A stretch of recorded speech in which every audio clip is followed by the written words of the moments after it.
प्यारे बच्चों, अभी तक हमने इलेक्ट्रोस्टैटिक्स के सभी चैप्टर्स को कंप्लीट कर लिया है। अभी जो हमारा नया चैप्टर स्टार्ट होगा आज, new unit, that is the second unit, और उसका नाम है करंट इलेक्ट्रिसिटी। करंट इलेक्ट्रिसिटी जो है ये बहुत इंपॉर्टेंट यूनिट है आपका न्यूमेरिकल पॉइंट ऑफ व्यू से, बिकॉज एग्जामिनेशन में अप्रोक्सीमेट 1 न्यूमेरिकल यहाँ से जरूर आता है इस यूनिट में से। और ये काफी अच्छा चैप्टर है, आसान है, इजीली अंडरस्टैंड हो जाता है अगर आप इसको थोड़ा सा ध्यान से पढ़ोगे। ओके, तो करंट इलेक्ट्रिसिटी है क्या एक्चुअली में, कि जो फर्स्ट यूनिट इलेक्ट्रोस्टैटिक्स था, इलेक्ट्रोस्टैटिक्स में हमने किसी भी बॉडी पर स्टेशनरी चार्जेस की स्टडी की थी, कि बॉडी पर रुके हुए चार्जेस जो हैं, ठीक है, स्टिल चार्जेस, हमने उनकी स्टडी की थी। तो जब चार्जेस रुके हुए हैं किसी बॉडी पे, ठीक है, that is called as electrostatics. Okay, लेकिन जब चार्जेस मूव करने लग जाते हैं, मींस मूविंग चार्जेस की जो स्टडी है, moving charges through a conductor, किसी कंडक्टर से चार्जेस की मोशन होनी शुरू हो जाती है, तो हम जो सब्जेक्ट स्टडी करते हैं, जो फिजिक्स की ब्रांच बनती है हमारी, that is current electricity. Okay, तो करंट इलेक्ट्रिसिटी क्या है बेटा? This is the branch of physics जिसमें कि we will study the moving charges through a conductor. Conductor के अंदर से चार्जेस जो मूव कर रहे हैं उनकी स्टडी करेंगे। ओके, तो इसमें सबसे पहली डेफिनेशन जो हमारी आती है वो है current, electric current.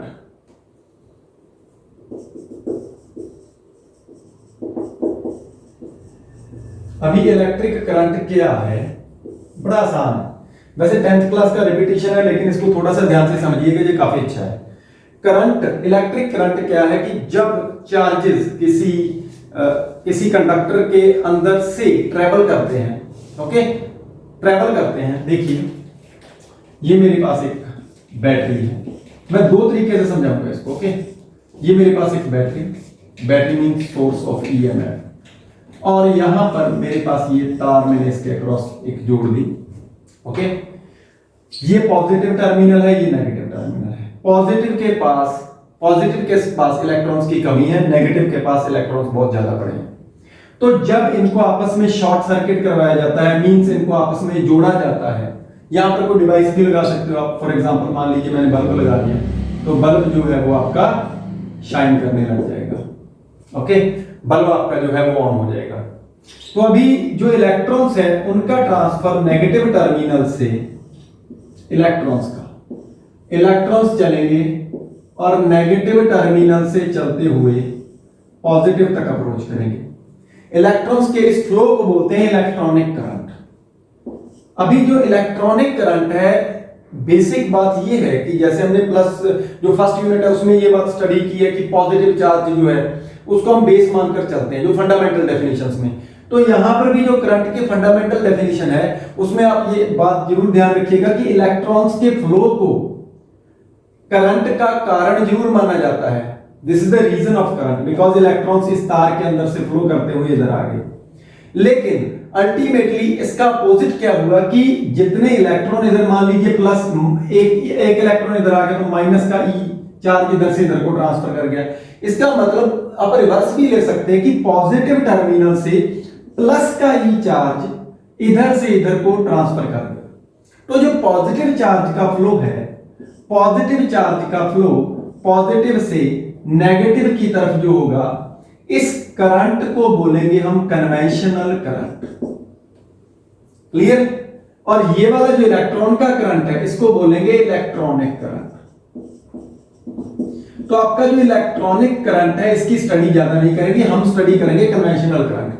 Okay, that is the standard definition. तो conventional current always flow from positive to negative terminal. अभी तक हमने डेफिनेशन कोई नहीं की इसकी, ठीक है, अभी तक हमने सिंपली ये देखा है कि it is a flow of charge, बस। ओके, ये चार्जेस का फ्लो है। कौन से चार्ज का फ्लो बोलेंगे? पॉजिटिव चार्ज का फ्लो है, जो कि पॉजिटिव से नेगेटिव की तरफ ट्रेवल करते हैं किसी भी सर्किट के अंदर से, जब उनको किसी सोर्स ऑफ ईएमएफ के साथ जोड़ा जाता है। सोर्स ऑफ ईएमएफ क्यों लगाया है? बिकॉज एक स्टिल कंडक्टर के अंदर नेट फ्लो जीरो होता है। ये कंडक्टर है, इस कंडक्टर में इलेक्ट्रॉन्स तो फ्री बहुत हैं। ओके, इलेक्ट्रॉन्स तो फ्री बहुत हैं। इलेक्ट्रॉन यहां पर एक दूसरे के साथ टक्कर भी करेंगे, मूव भी करेंगे, लेकिन इनका नेट मूवमेंट जो होगा वो जीरो होगा, बिकॉज ना तो ये इधर से बाहर जा सकते हैं, ना ये इधर से बाहर जा सकते हैं। तो तो इनको अगर ट्रेवल करना है कंडक्टर के अंदर तो इनको सोर्स ऑफ ईएमएफ से या बैटरी से हमें जोड़ना पड़ेगा। Okay, so this was the basic things, ये हमारी बेसिक थिंग्स हैं। अभी तक हम डेफिनेशन पर नहीं पहुंचे, अब डेफिनेशन पर जाएंगे। इलेक्ट्रिक करंट की डेफिनेशन हमें क्या बोलती है, तो ध्यान से सुनिए। मान लीजिए मेरे पास कोई कंडक्टर है, इसको मैंने बैटरी से जोड़ा हुआ है, इसको मैंने बैटरी से जोड़ा हुआ है। ओके, देखिए अगर मैंने इसको बैटरी से जोड़ा हुआ है तो इसमें पॉजिटिव चार्ज का फ्लो हो रहा है। मैं ये मानता हूं कि पॉजिटिव चार्ज का जो फ्लो है वो इधर को हो रहा है। तो जो पॉजिटिव चार्ज का फ्लो इधर को हो रहा है, पहली बात, जब डीसी ट्रेवल करती है, ध्यान से सुनिएगा मेरी बात, जब किसी कंडक्टर में से डीसी ट्रेवल करती है तो बिल्कुल वैसे ही ट्रेवल करती है जैसे किसी पाइप में से वाटर फ्लो करता है, जैसे किसी पाइप में से वाटर फ्लो करता है। ओके, एक साथ बाहर आता है, वैसे ही करंट जो है वो किसी वायर में फ्लो करता है, किसी तार के अंदर फ्लो करता है। ठीक है, तो पॉजिटिव चार्जेस जो है ये इस कंडक्टर में से बाहर को आ रहे हैं। मैंने एक पर्टिकुलर क्रॉस सेक्शन रास्ते में कंसीडर किया, ये वाला जो क्रॉस सेक्शन है, इस क्रॉस सेक्शन में से एक यूनिट टाइम में जितने चार्जेस फ्लो करके निकल जाएंगे, ठीक है, यानी कि total amount of charge flowing per unit time through this particular cross section of the conductor, that is called as electric current through this conductor. इसको इस कंडक्टर में से चलने वाला इलेक्ट्रिक करंट बोलते हैं। This is the fundamental definition, ये आपकी फंडामेंटल डेफिनेशन। ओके, तो आप इसकी डेफिनेशन कैसे दोगे फिर? Electric current is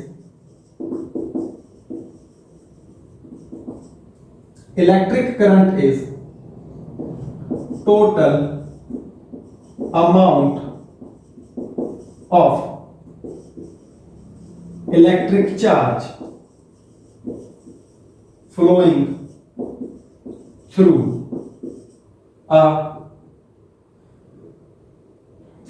a cross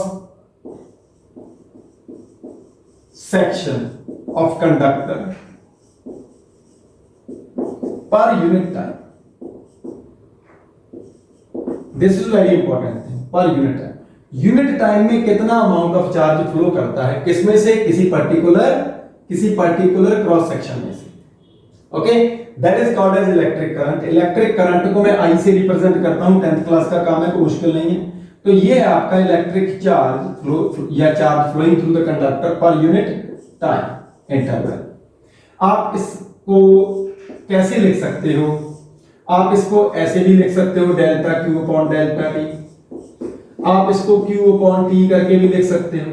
और अगर टाइम इंटरवल बहुत छोटा हो, वेरी स्मॉल हो, तो आप इसी करंट को D Q upon D T करके भी लिख सकते हैं। हर एक फॉर्मूले की अपनी अपनी इंपॉर्टेंस है इन तीनों की।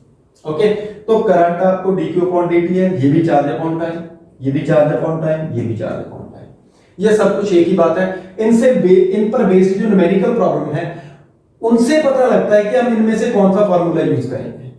ओके, तो यहां पर मेरे पास अगर मैं इसकी एसआई यूनिट कंसीडर करूं, छोटी छोटी बातें हैं निकी निकी, अगर मैं इसकी एसआई यूनिट कंसीडर करूं तो करंट की एसआई यूनिट बनती है कूलम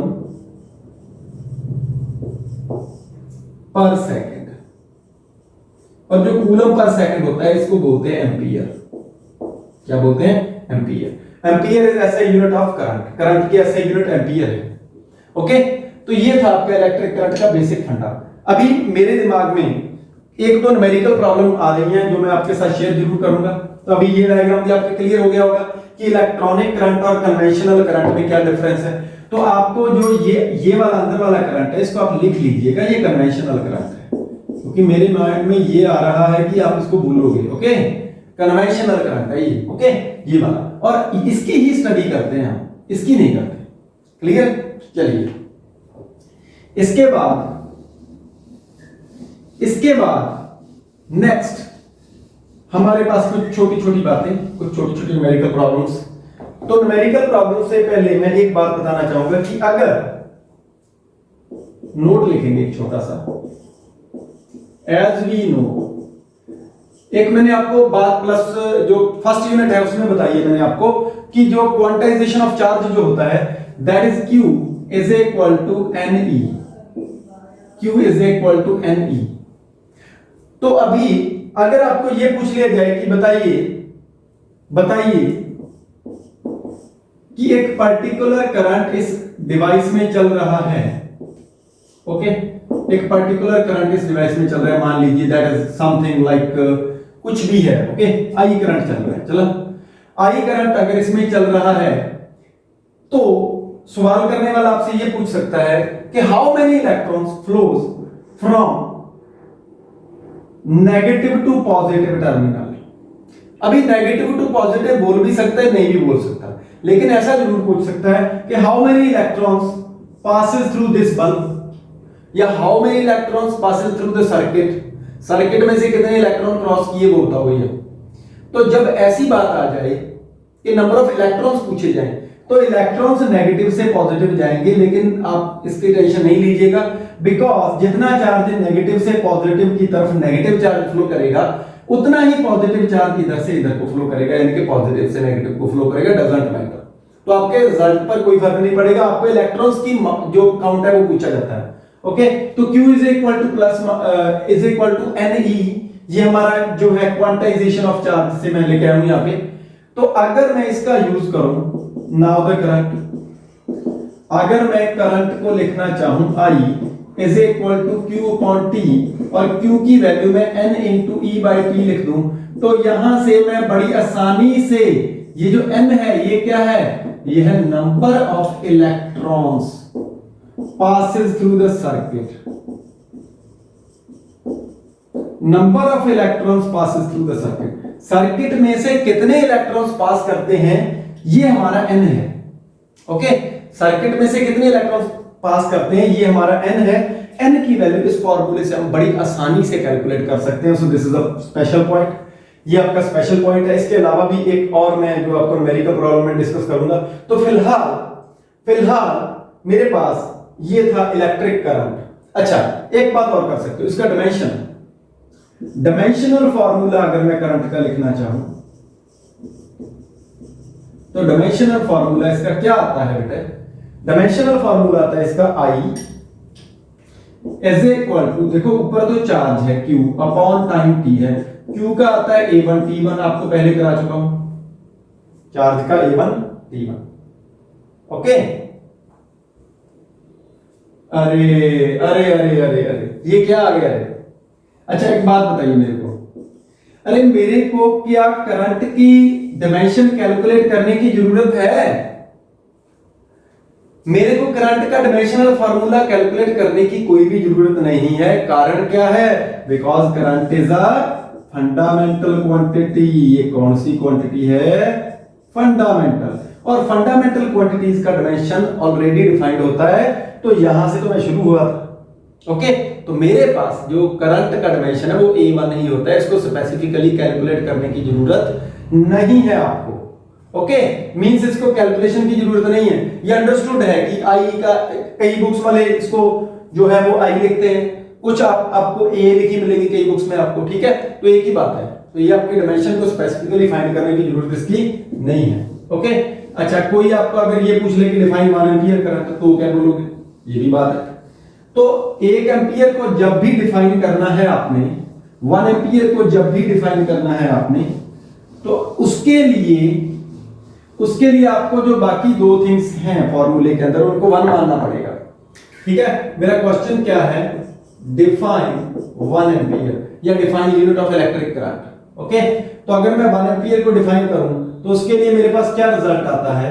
मेरे पास आता है since I is equal to Q upon T, if Q is equal to 1 coulomb and time is equal to 1 second, means इस सर्किट में से 1 सेकंड में 1 कूलम चार्ज फ्लो कर जाए। अगर किसी सर्किट में से 1 सेकंड में 1 कूलम चार्ज फ्लो कर जाए तो मैं बोलूंगा कि करंट कितना चला है? 1 ampere. Then I is equal to 1 coulomb upon 1 second is equal to 1 ampere. ये आपका क्या आ गया? Electric current. ये आपका इलेक्ट्रिक करंट है। मुझे पूरी उम्मीद है कि आपको समझ में आ रहा है। ओके, तो इसकी आप डेफिनेशन यहां पर बड़ी आसानी से दे सकते हैं।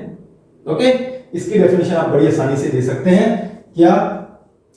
The current through a circuit is said to be current through a circuit is said to be 1 ampere if 1 coulomb charge flows through it in 1 second। 1 second में अगर 1 कूलम चार्ज फ्लो कर जाए तो मैं बोलूंगा कि 1 एम्पियर करंट चला है। ठीक है, सो दिस इज द बेसिक फंडा। चलिए, इसके बाद मैं एक या दो न्यूमेरिकल प्रॉब्लम आपको डिस्कस करूंगा जो कि बड़ी आसान है, और मुझे ये लगता है कि अगर कोई टॉपिक होता है तो उसके साथ न्यूमेरिकल्स अगर हो जाए तो वो अच्छा है। देखिए, मेरे पास क्वेश्चन क्या है। देखो, क्वेश्चन लिखने का तो अपने पास इतना टाइम नहीं है, लेकिन मैं सर्किट में बता देता हूं। मान लीजिए कि मेरे पास एक बैटरी है और इस सर्किट में ये जो बल्ब लगा है यहां पे, इस सर्किट के अंदर मान लीजिए कि 5 एम्पियर करंट चल रहा है। कितना करंट चल रहा है? 5 एम्पियर। तो आपको क्वेश्चन है कि calculate the number of electrons या determine the number of electrons flowing through circuit. कितने टाइम में? अपनी मर्जी का टाइम है। Flowing through circuit in 2 minutes. 2 minutes के अंदर मुझे बताइए कि कितने इलेक्ट्रॉन्स जो है वो ट्रांसफर हो जाएंगे। नंबर ऑफ इलेक्ट्रॉन्स पूछे। तो अभी मैंने आपको एक फंडा बताया था, I is equal to Q upon T, और मैं I की वैल्यू जो है वो लिखूंगा Q की वैल्यू यहां से NE अपॉन टी। N है क्वांटाइजेशन से N into E, number of ये आपको क्वांटाइजेशन ऑफ चार्ज में फर्स्ट यूनिट में इलेक्ट्रिक चार्ज की जो प्रॉपर्टीज हैं उसमें बहुत अच्छे तरीके से डिफाइन किया है हमने। ओके, Q की वैल्यू N इंटू E यहां पर पुट की मैंने, तो N की वैल्यू मेरी आ जाएगी, वो कितनी आ जाएगी? N is equal to IT upon E। E है इलेक्ट्रॉन का चार्ज, तो करंट 5 एम्पियर, और टाइम जो 2 मिनट्स है इसके सेकंड बनाने पड़ेंगे 2 into 60, इसके सेकंड बनाने पड़ेंगे आप। डिवाइड बाय एक इलेक्ट्रॉन पे चार्ज कितना है? एक इलेक्ट्रॉन पे चार्ज होता है हमारा 1.6 into 10 to the power -19 coulomb. Okay, तो ये आपका एक इलेक्ट्रॉन पे चार्ज आ गया। दिस इज द नंबर, ये आपका नंबर है, आप इसको कैलकुलेट कर सकते हैं बड़ी आसानी से। ओके, तो ये आपका रिजल्ट आ जाएगा जो भी आएगा। ठीक है, और इसकी कोई भी यूनिट नहीं होगी, तो कैलकुलेशन आप खुद कर सकते हैं इसकी बड़ी आसानी से। कंसेप्ट क्लियर होना चाहिए आपके। नेक्स्ट एक क्वेश्चन मैं यहां पर और करना चाहूंगा जो कि स्पेसिफिक है। क्वेश्चन क्या है कि आपको कई बार चार्ज को in terms of time, charge as a function of time दिया होगा। ओके, देखिए, the electric charge is given as Q is equal to 3t square plus 2t plus 1 coulomb. Okay, तो आपको बोलेगा क्वेश्चन करने वाला, कहता है कि calculate electric current at t is equal to 2 second. Okay, t is equal to 2 second पर बताइए करंट कितना फ्लो हुआ सर्किट में से। ओके, चार्ज वेरिएबल है उनकी बात। यहां पर चार्ज फिक्स चल रहा था, यहां पर चार्ज फिक्स नहीं है। मींस किसी भी टाइप का सर्किट हो सकता है, चार्ज कांस्टेंट रेट पे फ्लो हो सकता है, चार्ज वेरिएबल रेट पे भी फ्लो हो सकता है। ओके, तो यहां पर चार्ज वेरिएबल है आपका। तो ऐसे क्वेश्चन को करने के लिए दिस इज वेरी इजी। मैंने आपको एक फॉर्मूला बताया था, I is equal to dq upon dt। This is very interesting. अगर आप चार्ज को टाइम के रिस्पेक्ट में डिफरेंशिएट कर देते हो फॉर अ सिंगल टाइम, तो आपका करंट मिल जाता है आपको। तो हम यही करेंगे यहाँ पे। तो Q हमारा दिया है 3t square plus 2t plus 1 and dq upon dt अगर मैं कैलकुलेट करना चाहूं तो मेरे पास आएगा, ये देखिए 6t प्लस 2। ये आपका डिफरेंशिएट कर दिया मैंने। ओके, डिफरेंशिएशन का बेसिक फंडा आपको आता होगा ना, पावर नीचे उतारते हैं, वही पावर ऊपर एक माइनस करके लगा देते हैं, तो 2 नीचे ऊपर पावर 1 बची, 1 नीचे है ऊपर पावर 0 बची। तो ये आपका जो है करंट आ गया। Current is equal to 6t plus 2। तो अभी दिक्कत क्या है, ये एम्पियर में लगा सकता हूं मैं। अभी प्रॉब्लम क्या है, प्रॉब्लम ये है कि अभी इतना करंट आपको पूछा नहीं गया, आपको पूछा गया t is equal to 2 second पर। तो मैं करंट की value specific at t is equal to 2 second जब कैलकुलेट करूंगा तो मेरे पास जो रिजल्ट आएगा दैट इज 6 इंटू 2 प्लस 2, तो मेरे पास ये आ गया 14 एम्पियर। 14 एम्पियर करंट जो है इस सर्किट में से चल रहा है। बहुत ही अच्छे क्वेश्चन है। चलो लगते हाथ एक क्वेश्चन और कर लेते हैं, काफी अच्छे क्वेश्चन है, न्यूमेरिकल आपको इंटरेस्टिंग लगेंगे इससे। और करंट वाले चैप्टर में एक न्यूमेरिकल तो गारंटेड है किसी भी पेपर में, चाहे वो सीबीएसई है, चाहे वो पंजाब बोर्ड है, चाहे वो हरियाणा बोर्ड है, चाहे वो यूपी बोर्ड है, चाहे कोई भी बोर्ड है, करंट वाले चैप्टर में से, करंट वाले यूनिट में से एक न्यूमेरिकल गारंटी है। ओके, देखिए क्वेश्चन क्या है, आपको एक ग्राफ दिया गया है, इधर टाइम, ऊपर करंट, करंट आपको एम्पियर में और टाइम आपको सेकंड में दिया गया है। तो कैसा आपको दिया गया है, ये मान लीजिए ऐसा दिया गया है कुछ, वैसे आपकी मर्जी का हो सकता है, ठीक है। यहां पर 0 टाइम है, यहां पर 5 सेकंड है, यहां पर आपका 10 सेकंड है, यहां पर जो करंट है वो आपका मान लीजिए 4 एम्पियर है, 4 एम्पियर। यहां पर 2 लगाता हूं, यहां पर 4, अपनी मर्जी का क्वेश्चन है। ओके, क्या क्वेश्चन करता है बंदा, सवाल करने वाला बोलता है, वो कहता है कैलकुलेट इलेक्ट्रिक चार्ज, इस ग्राफ को देखिए, calculate electric charge flowing through circuit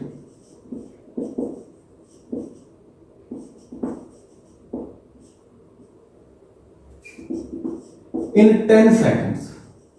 कहता है 10 सेकंड में बताओ कितना चार्ज फ्लो कर रहा है, 10 सेकंड में, ठीक है, टाइम 10 सेकंड दे दिया उसको। तो ऐसे क्वेश्चन को कैसे करेंगे, सुनिए ध्यान से। वैसे आपको +1 की जो क्लास है उसमें बड़ी डिटेल से आपको समझाई गई है एक बात, कि ये जो दो टर्म्स हैं, अगर किसी भी ग्राफ की स्लोप कैलकुलेट करनी है तो दिस अपॉन दिस करेंगे, मींस करंट अपॉन टाइम करेंगे। लेकिन अगर किसी के नीचे का एरिया कैलकुलेट करना है तो this multiplied by this, means current multiplied by time होगा। और अभी मैंने आपको अगर करंट की डेफिनेशन कराई है तो करंट की डेफिनेशन बोलती है कि करंट इनटू टाइम तो क्या होता है भैया, करंट इनटू टाइम तो चार्ज होता है। इट मींस अगर आप इस ग्राफ के अंदर जो एरिया है, area under the graph, IT graph के अंदर का जो एरिया है, अगर आप इस एरिया को कैलकुलेट कर लीजिए तो आपको बड़ी आसानी से इलेक्ट्रिक चार्ज मिल जाएगा। This is the question. Okay, तो आपका करंट है वो कितना, यहां पर चार्ज जो है वो आया area under IT graph, area under IT graph. कब तक, जब t 10 सेकंड बोला तो 10 सेकंड तक, अगर 20 बोले तो आगे भी ग्राफ दिया होगा, जैसा भी है। ओके, तो मेरे पास एरिया आता है, ये ट्रायंगल है, एरिया 1 एंड एरिया 2, इसको दो हिस्सों में कर देता हूं, that is equal to area 1 plus area 2। जो एरिया 1 है मेरा, ये वाला एरिया 1, इसकी value, it is a triangle, triangle का फॉर्मूला होता है हाफ इनटू बेस, बेस आपका 5 इनटू हाइट आपकी 4, okay, plus area 2 base into height, simply length into breadth, length आपकी 5 इनटू ब्रेड्थ आपके पास है 4। तो आपका ये चार्ज कूलम में आ रहा है 10 plus 20 means 30 coulomb. 30 coulomb charge जो है वो 10 सेकंड में आपका फ्लो हो चुका है। This is a very easy question, ये बहुत आसान क्वेश्चन है। तो इस टाइप के न्यूमेरिकल प्रॉब्लम, जो बेसिक न्यूमेरिकल प्रॉब्लम है आपका इलेक्ट्रिक करंट के फंडे के साथ जुड़े हुए, वो आपके यहां पर आपको मिलेंगे। ओके, इसके बाद मेरे पास जो नया टॉपिक है वो आपकी जान पहचान का है, आप काफी उस टॉपिक पे स्टडी कर चुके हैं। इस क्लास में बोला, देखो भाई, किस क्लास में स्टडी कर चुके हैं आप स्टडी कर चुके हैं 10th क्लास में। जो 10th क्लास आपकी थी उसमें एक बहुत इंपॉर्टेंट टॉपिक आपको बोला गया था, उस टॉपिक का नेम था कूलम्स लॉ, सॉरी उस टॉपिक का नेम था ओम्स लॉ, सॉरी बेटा। तो अभी जो हम स्टडी कर रहे हैं उस टॉपिक का नेम है Ohm's law, Ohm's law. Ohm's law is very important, काफी इंपॉर्टेंट है, काफी अच्छा है, आसान है, मुश्किल नहीं। ओम क्या कहता है? ओम ये बोलता है कि पहली बात तो जो फिजिकल कंडीशंस है वो अनचेंज्ड रहनी चाहिए, मींस टेंपरेचर वेरी नहीं करना चाहिए, other physical conditions remains unchanged. जब जहां पर हम एक्सपेरिमेंट कर रहे हैं तो जब फिजिकल कंडीशंस लाइक टेंपरेचर ज्यादा इंपॉर्टेंट है, ओके, अगर ये चेंज ना हो तो किसी भी सर्किट के अक्रॉस जो पोटेंशियल का डिफरेंस है that is directly proportional to electric current, वो करंट के डायरेक्टली प्रोपोर्शनल होगा। अब सिंपल लैंग्वेज में समझिए, पहले मैं इसकी स्टेटमेंट लिख रहा हूं, ठीक है, उसके बाद हम इसको समझेंगे। It states that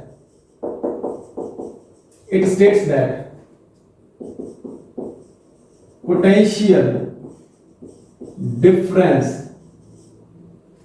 across a given circuit, किसी भी सर्किट के अक्रॉस का मतलब उसके पैरेलल, ओके, किन्हीं भी दो पॉइंट्स के बीच में, any two points across any a given circuit is directly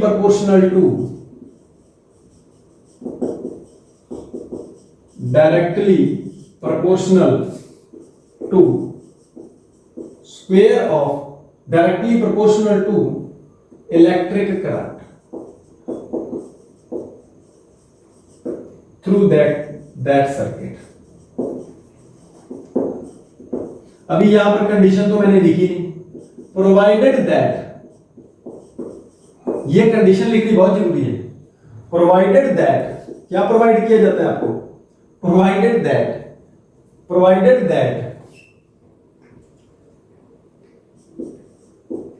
the temperature and other physical conditions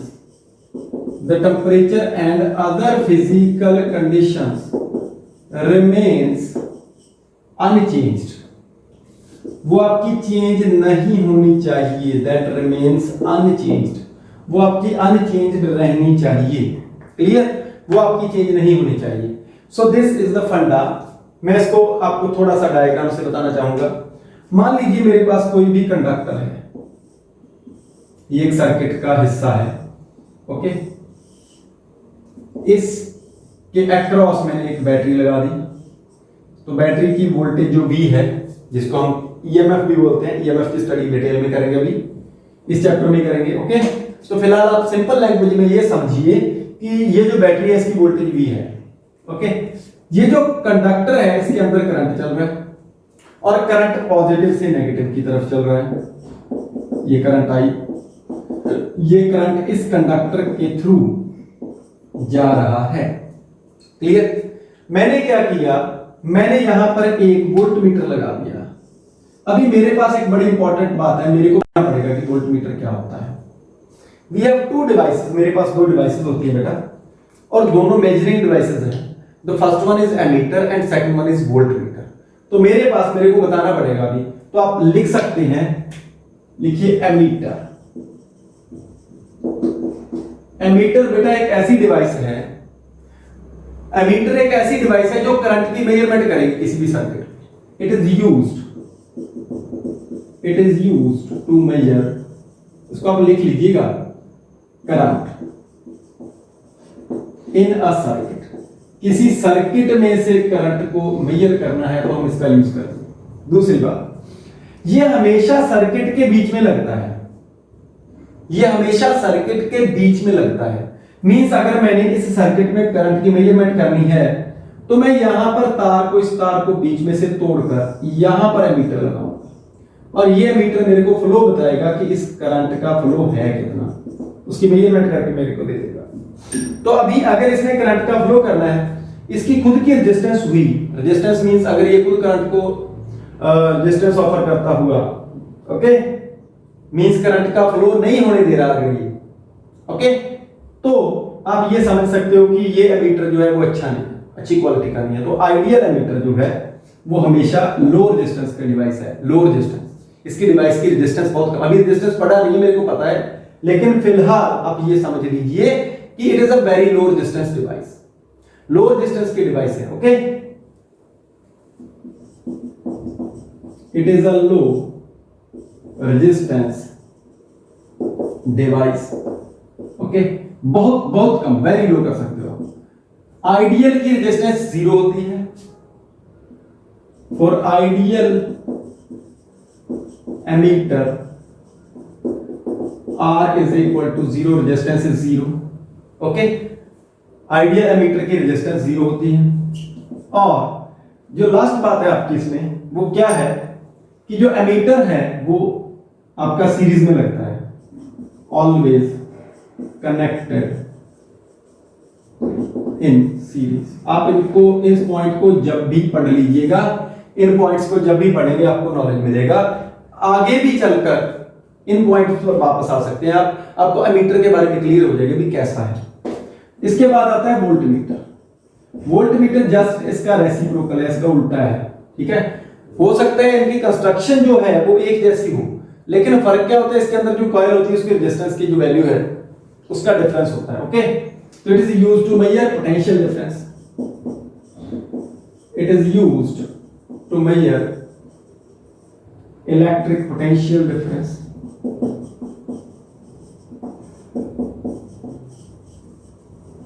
अभी पोटेंशियल डिफरेंस हमेशा सर्किट के अक्रॉस होता है। अक्रॉस मींस जैसे ऐसे दो पॉइंट्स के बीच में, across a circuit, across a circuit. Number 2, it is a very high resistance device, बहुत हाई रेजिस्टेंस की डिवाइस है। Okay, number 3, for ideal voltmeter, अगर मैं आइडियल वोल्टमीटर कंसीडर करूं तो उसकी रेजिस्टेंस बेटे हमेशा ही इनफाइनाइट होती है। मतलब कि इसने करंट को निकलने नहीं देना, इसने करंट को बाईपास नहीं होने देना। ये करंट मजबूरी में इधर से ही जाएगा, ये करंट इधर से बिल्कुल भी बाईपास नहीं होगा। ये एक आइडियल वोल्टमीटर की पहचान है। ओके, और ये हमेशा अक्रॉस लगता है, पैरेलल में लगता है, always connected in parallel combination. Parallel combination में बोल लीजिए आप इसको, इसको आप अक्रॉस बोल लीजिए, इसके हमेशा अक्रॉस लगता है, एक ही बात है। Okay, so this is ammeter and voltmeter, इसको आप ध्यान में रखिएगा। हालांकि रेजिस्टेंस के बारे में शॉर्टकट में बता दूं, क्योंकि ओम्स लॉ में रेजिस्टेंस को ही करना है अपन ने। ठीक है, तो आपको वहां पर क्लियर हो जाएगा कि रेजिस्टेंस होती क्या है। चलिए, तो अभी मेरे पास ओम्स लॉ चल रहा है। ओम्स लॉ में क्या है कि मेरे पास एक कंडक्टर के अक्रॉस मैंने वोल्टमीटर लगा दिया। वोल्टमीटर ने मेरे को पोटेंशियल डिफरेंस बताना है और एमीटर ने मेरे को करंट बताना है। ओके, तो जितना यहां पर मैं वोल्टेज ज्यादा बड़ी अप्लाई करूंगा, मींस बड़ी बैटरी लगा दूंगा, ये करंट उतना ही ज्यादा चलेगा। नंबर 2, जितनी बैटरी यहां पर बड़ी लगाएंगे आप, इस वोल्टमीटर की रीडिंग भी उतनी ज्यादा है। कहने का मतलब यह है कि जितना पोटेंशियल अप्लाई करते हैं सर्किट में उतना ही ड्रॉप होता है। क्लियर है? अगर मेरी जेब में 10 रुपए हैं तो मैं मार्केट में जाके 10 रुपए खर्च सकता हूं। अगर यहां पर V वोल्ट है तो V वोल्ट यहां पे ड्रॉप होगा। ओके, इससे कम या ज्यादा नहीं होगा। क्लियर? तो मेरे पास जो V है that is directly proportional to I, means अगर वोल्टेज बढ़ेगी तो करंट बढ़ेगा, अगर वोल्टेज कम होगी तो करंट कम होगा। सिंपल बात है, बिल्कुल सिंपल। ओके, तो मेरे पास V is directly proportional to I and V is equal to RI। V is equal to कितना? RI।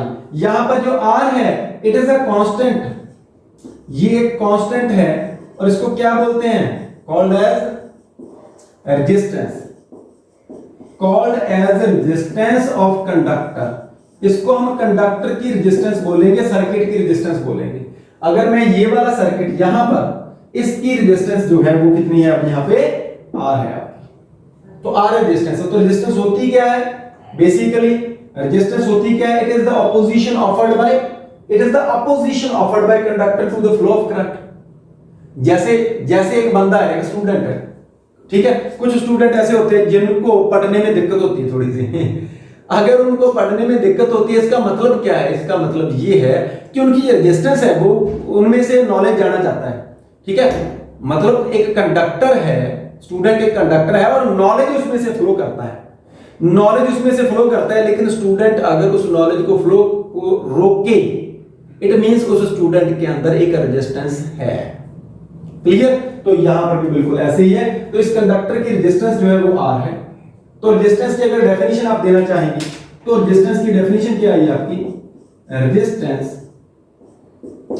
Is the opposition, paper में 1 नंबर का क्वेश्चन है ये, okay. Resistance is the opposition offered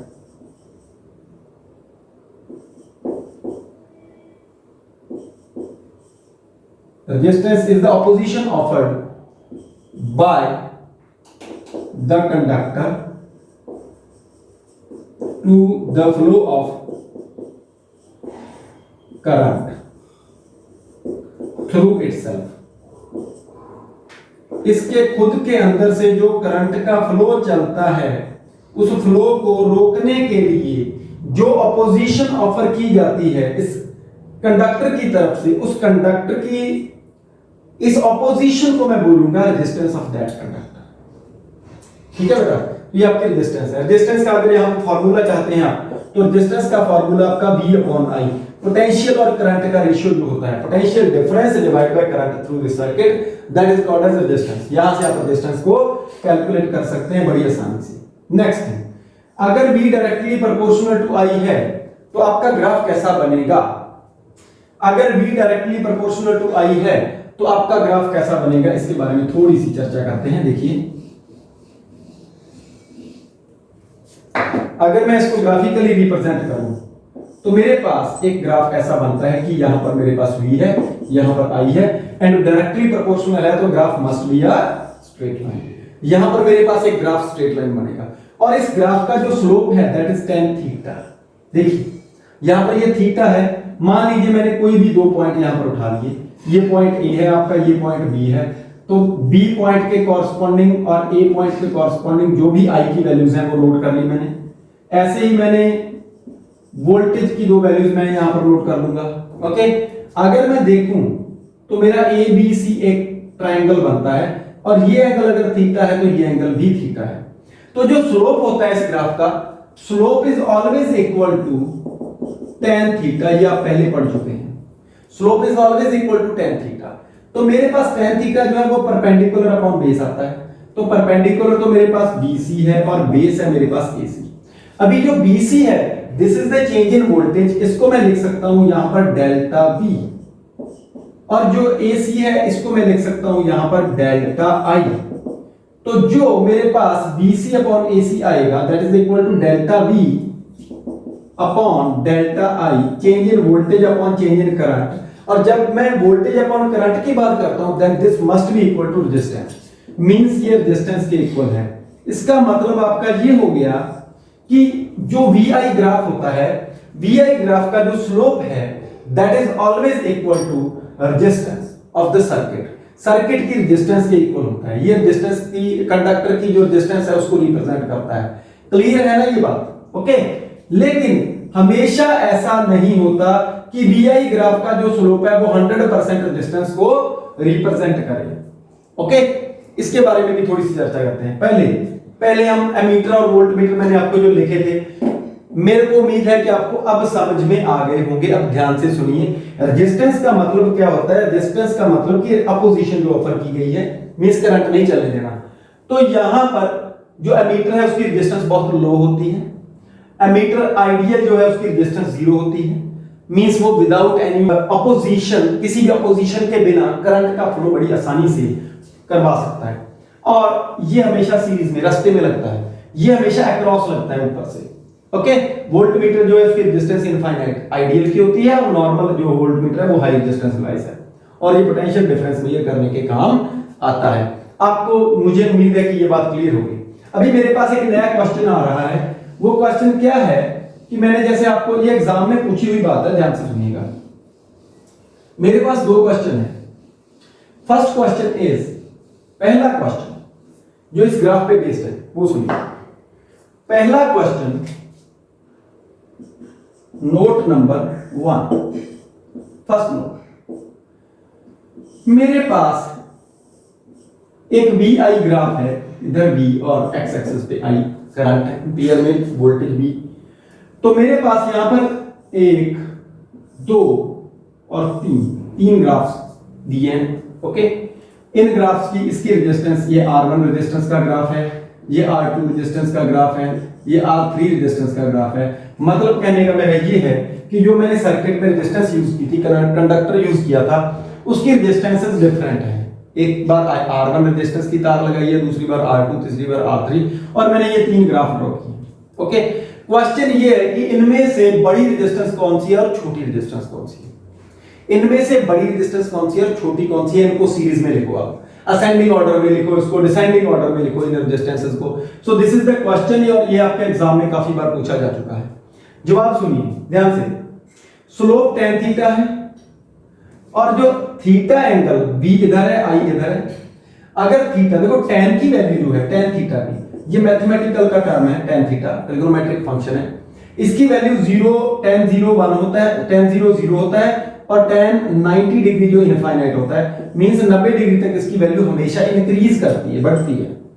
okay, मतलब अगर theta ज्यादा हुआ तो स्लोप ज्यादा होगी, tan थीटा ज्यादा होगा तो थीटा अगर ज्यादा हुआ तो tan थीटा ज्यादा, tan थीटा ज्यादा तो स्लोप ज्यादा, स्लोप ज्यादा तो रेजिस्टेंस ज्यादा। बड़ी सिंपल सी बात है। तो यहां पर मेरे पास इसकी जो थीटा है वो सबसे कम है। अगर थीटा सबसे कम है तो रेजिस्टेंस भी सबसे कम है। तो यहां पर इस ग्राफ में अगर मैं लिखना चाहूं तो R1 सबसे बड़ा है, R2 उससे छोटा है, और R3 सबसे छोटी रेजिस्टेंस है। इसको मैंने डिसेंडिंग ऑर्डर में लिख दिया। ये क्वेश्चन अपने बड़ी आसानी से समझ में आ सकता है। लेकिन जब मैं नोट नंबर 2 की बात करता हूं तो थोड़ा सा बच्चा पजल होता है।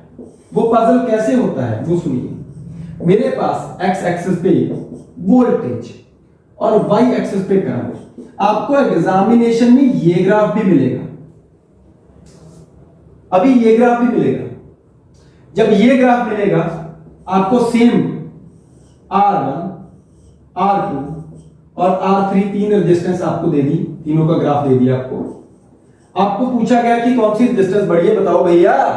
तो ध्यान रखिएगा, आपकी बार ये एक्सिस पलटी मार चुके हैं। अब की बार ये करंट और ये वोल्टेज अपोजिट हो चुके हैं। अगर स्लोप का पता करना है तो आपका tan थीटा से नहीं आएगा, अगर आएगा तो थीटा एंगल I एक्सिस से इधर से लेना पड़ेगा।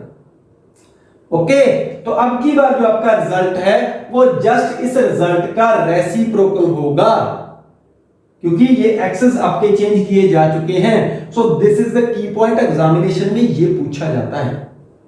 ओके, तो आपकी जो रेजिस्टेंसेस हैं सबसे बड़ी, अभी सबसे बड़ी रेजिस्टेंस कौन सी होगी आपकी? सबसे बड़ी रेजिस्टेंस आपकी R3 होगी, ना कि R1 होगी। तो R1 is less than R2 is less than R3 and R3 is maximum. तो ये आपका काफी अच्छा क्वेश्चन था। मुझे पूरी उम्मीद है कि आपको काफी इसमें नॉलेज मिला है। ये सारे का सारा जो आपका टॉपिक था, इसमें हमने इलेक्ट्रिक करंट की स्टडी की है, इस टॉपिक में हमने ओम्स लॉ की स्टडी की है, काफी डिटेल में स्टडी की है। ओके ओके, अगली बात, एक चीज आती है कि ओम्स लॉ फेल कब होता है। ओम्स लॉ का फेलियर वो बता देता हूं मैं आपको। Failure of Ohm's law, Ohm's law कभी कभी फेल भी हो जाता है। तो सुनिए ध्यान से, ओम्स लॉ फेल कब होता है? Failure of Ohm's law, Ohm's law का फेलियर। ओके, तो फर्स्ट थिंग, पहली बात, जब आपकी अप्लाइड वोल्टेज हाई हो जाए, मैं छोटा सा सर्किट एक बार फिर से ड्रॉ करना चाहूंगा। ओके, क्योंकि आपके सर्किट के बिना गाड़ी नहीं चलेगी। देखो, ये मेरे पास बैटरी थी, ये मेरे पास एक कंडक्टर जिसमें से करंट चल रहा है। हालांकि है ये तार, लेकिन मैंने स्पेसिफिकली शो करने के लिए ऐसी शेप बनाई है इसकी। यहां पर वोल्टेज लगा रखी, वोल्टमीटर लगा रखा है मैंने, V वोल्ट की बैटरी है, और करंट मेरा इसमें से I चल रहा है। क्लियर? ओम्स लॉ फेल कब होता है वो सुनो। अगर मैं इस वोल्टेज को इंक्रीज कर दूं तो भैया यहां पर भी वोल्टेज इंक्रीज करेगी।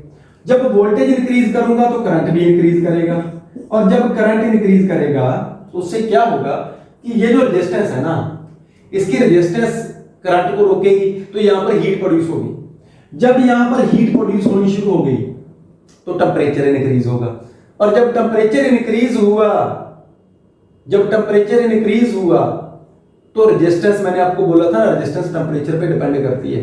रेजिस्टेंस टेम्परेचर के साथ बढ़ जाती है तो करंट की वैल्यू कम हो जाएगी, आपका जो ग्राफ है वो स्ट्रेट लाइन नहीं रहेगा। मींस फॉर हाई वोल्टेजेस या high potential differences the temperature increases and the graph not remains linear, जो ग्राफ है वो आपका लीनियर नहीं रहता है। मैं आपको ये ग्राफ बना के भी दिखाऊंगा, ये आपका लीनियरली देखो। ओम्स लॉ का फंडा ये है कि VI ग्राफ आपका स्ट्रेट लाइन होना चाहिए, तो वो स्ट्रेट लाइन नहीं रहता। ओके, लीनियर की बजाय मैं यहाँ पे स्ट्रेट लाइन लिख दूं तो दैट इज बेटर है, वो भी अच्छा है। ठीक है, स्ट्रेट लाइन नहीं रहता। कैसे नहीं रहता? आपका ग्राफ वैसे तो जा रहा है, लेकिन करंट की वैल्यू जो है, जब वोल्टेज हाई हो गई, टेम्परेचर बढ़ गया, तो ये करंट आपका इंक्रीज होना बंद हो जाएगा। मतलब कहने का ये है कि ये आपका करंट अब जाना तो चाहिए था ये ग्राफ बिल्कुल सीधा, लेकिन ये ग्राफ सीधा जाने की बजाय इस टाइप से थोड़ा सा टिल्ट होना शुरू हो जाता है, क्योंकि हाई टेम्परेचर पे करंट की वैल्यू कम हो जाती है। At high temperature current decreases. Okay, second thing, जो सेमीकंडक्टर डिवाइसेस है वो ओम्स लॉ ओबे नहीं करती, वहां पर ओम्स लॉ फेल हो जाता है। Okay, the semiconductor devices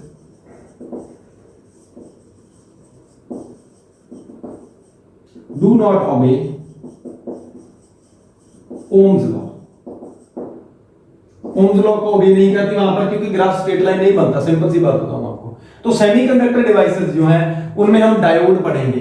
semiconductor devices में हम जो डायोड है उसकी स्टडी करेंगे, सेमीकंडक्टर डायोड की स्टडी करेंगे। तो वहां पर मैं आपको दोबारा से फिर बताऊंगा 9th यूनिट में कि ये सेमीकंडक्टर डिवाइसेस ओम्स लॉ को क्यों ओबे नहीं करती। ठीक है, फिलहाल आपके लिए इतना ही है कि ओम्स लॉ क्यों फेल हुआ, हाई वोल्टेज पे फेल हुआ बिकॉज टेम्परेचर इंक्रीज कर गया, और सेमीकंडक्टर डिवाइसेस में ये फेल है, ये अप्लाई नहीं किया जा सकता। Okay, so this is all about Ohm's law, electric current, Ohm's law. मुझे पूरी उम्मीद है कि आपने इस लेक्चर को एंजॉय किया है। आज के लिए इतना ही। Thank you.